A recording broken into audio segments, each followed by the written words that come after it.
Halo semuanya, kembali lagi di channel ini. Kita teruskan pembahasan kita masih di corporate risk management. Kita sekarang bahas bagaimana cara kita mengelola risiko. Jadi di sini kita bahas tools atau alat atau instrumen yang kita bisa gunakan untuk mengelola dan memitigasi risiko. Yang pertama ada asuransi, yang kedua ada hedging, dan yang ketiga ada ETF derivatif, exchange traded fund derivatif. Kita bahas dulu yang pertama, asuransi, insurance ya. Ya, kita sudah familiar dengan asuransi. Intinya adalah kita mentransfer risk of loss, risiko dari kerugian yang mungkin terjadi dan berakibat atau mempunyai dampak ke perusahaan kita, karena konteksnya di sini kita adalah corporate risk management ya. Nah, kita transfer kemana? Kita transfer ke pihak ketiga, ke outside party dengan kita bayar premi gitu ya, premium.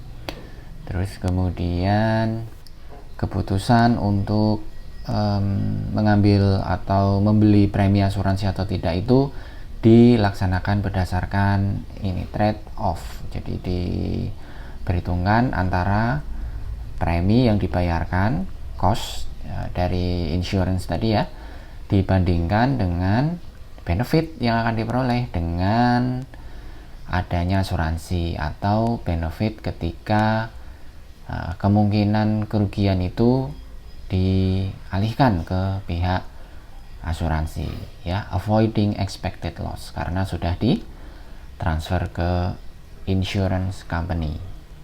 Nah, kemudian berikutnya contoh-contoh asuransi di dalam corporate risk management itu ada property risk insurance, jadi mengasuransikan gedung, mengasuransikan pabrik ya, itu properti itu ya. Kalau ada kebakaran, gempa bumi, bencana alam itu diasuransikan. Terus ada juga asuransi yang sifatnya business interruption, jadi ketika bisnis itu karena satu dan lain hal terinterupsi itu ya, terganggu prosesnya, maka kemudian pihak insurance company itu bisa memberikan ganti rugi. Berikutnya ada hedging atau forward contract yang kedua. Hedging atau forward contract ini adalah instrumen mitigasi risiko yang didesain, strateginya itu adalah untuk offset dari risiko harga.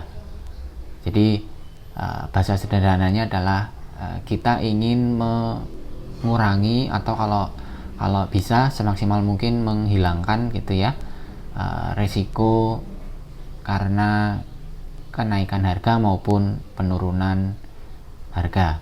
Nah, nanti kita lebih jelasnya kita bahas dalam contoh.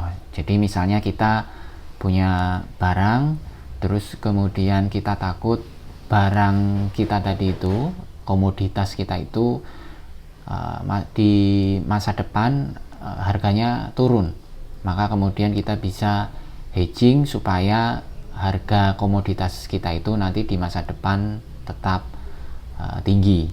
Atau sebaliknya, kalau kita pengen membeli barang, kita takut harga komoditas barang yang kita inginkan tadi itu naik di masa depan, nah kita bisa hedging harga barang itu, harga komoditas itu sekarang, sehingga harga komoditas atau barang tersebut masih bisa kita beli gitu. Nah, itu maksudnya offset the exposure to price risk. Contohnya apa? Contohnya misalnya kita mau beli itu tadi ya, komoditas batu bara, minyak bumi, nah itu nikel, itu komoditas ya. Terus ataukah kita mau beli raw materials, besi, semen, itu bisa kita hedging. Terus supplies untuk keperluan operasional kantor, inventory, dan segala macam ya, dengan harga hari ini, today contract, nanti pelaksanaannya di masa depan. Jadi dapat barangnya itu nanti masa depan, 1 tahun atau 6 bulan lagi atau berapa lama lagi gitu ya, sesuai waktu yang disepakati, tapi harganya disepakati hari ini. Nah, itu hedging atau forward contract. Tentu ini ada 2 kemungkinan ya.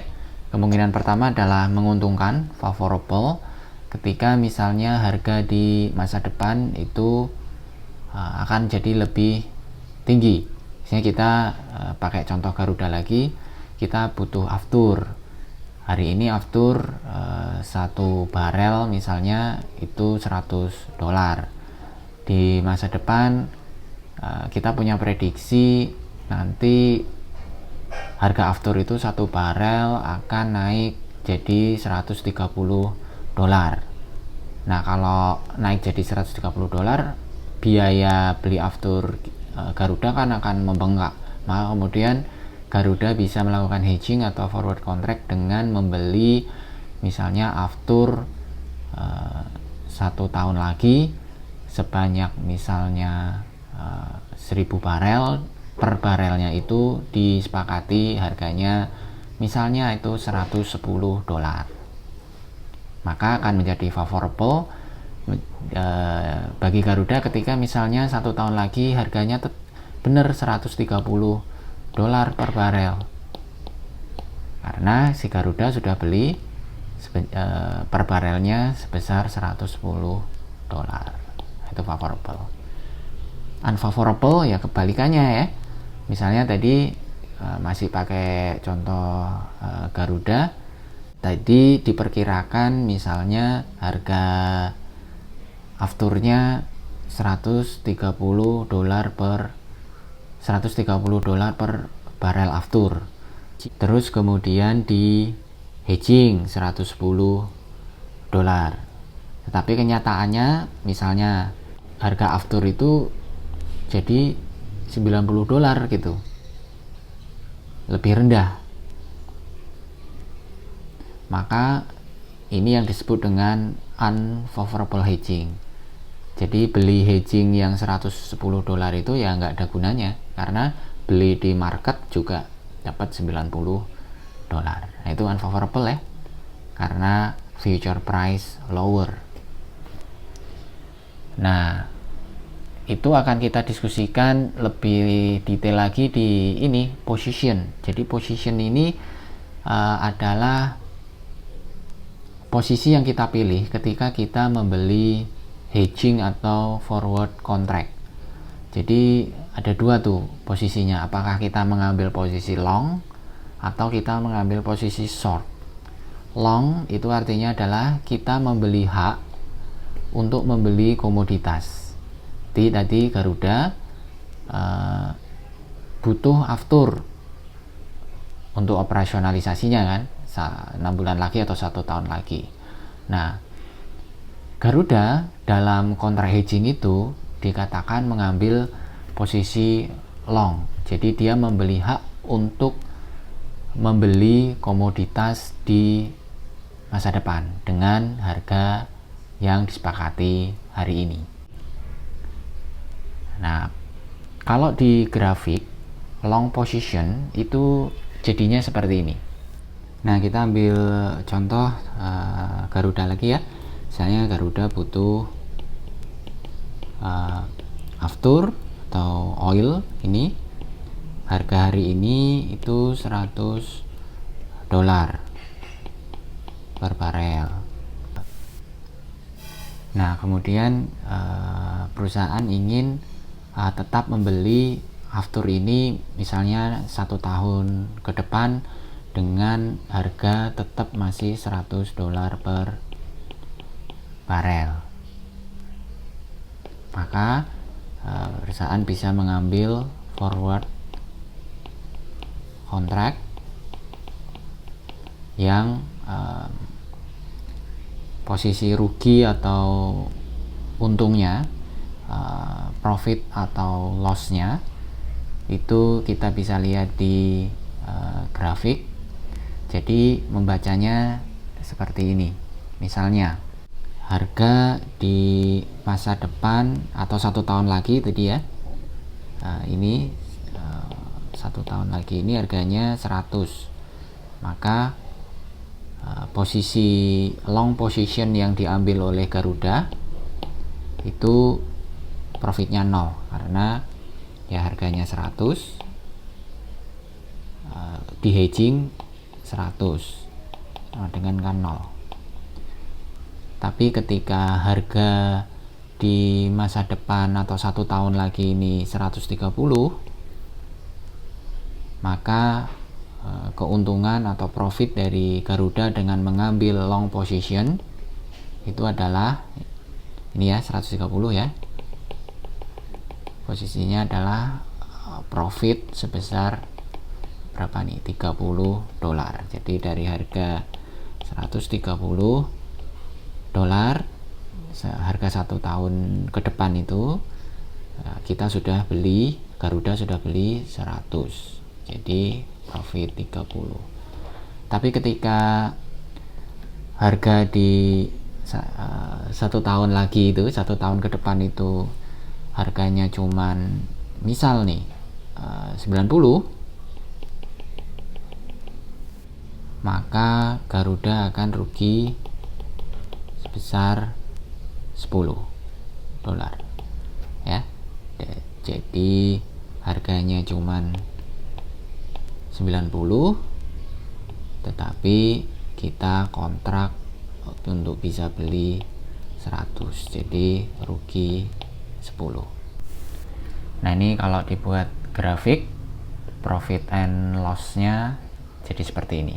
Sekali lagi, ini long position, buy right, membeli hak untuk bisa membeli komoditas atau membeli barang gitu. Nah, posisi yang sebaliknya itu adalah short position.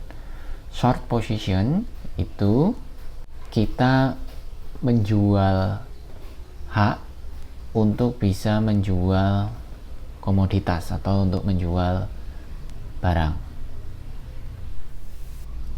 Nah, pembahasan contohnya kita bisa lihat di grafik di sebelahnya. Jadi ini contohnya kebalikannya dari Garuda yang butuh minyak, tapi kalau di short position ini contohnya adalah produsen minyaknya, produsen aftur gitu ya. Di misalnya harga hari ini aftur $100 per barel. Nah, ini dia kan si produsen kan berkepentingan supaya dia tetap bisa jual afturnya itu tetap $100 juga gitu ya